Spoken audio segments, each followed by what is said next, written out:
Sri Lanka, protests over the state of the economy, high cost of living and falling living standards are in focus again, with opposition parties using them as a political tool against the government. Police fired tear gas and water cannons on protesters who are opposing the steep rise in taxes as Sri Lanka prepares for presidential elections scheduled later this year. The nation is facing its worst economic crisis. Sri Lanka's main opposition, the United People's Power Party, called on the protests in the nation's capital. A crowd of 10,000 people raised their voices against the high cost of living. Opposition leader Sajith Premadasa joined the protesters and slammed the government for pushing the nation of 22 million people on the brink of starvation.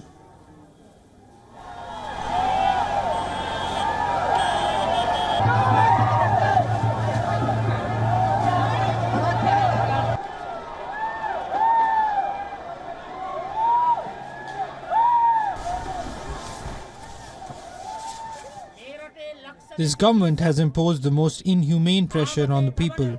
The government is responsible for pushing 22 million people into starving, going hungry and being pushed into poverty.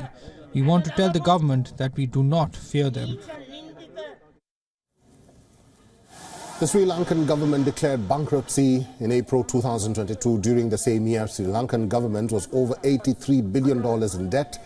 This led to stringent protests that caused the ouster of then-President Gotabaya Rajapaksa. The International Monetary Fund approved a 4-year bailout program last March to help the South Asian country. WION is now available in your country. Download the app now and get all the news on the move.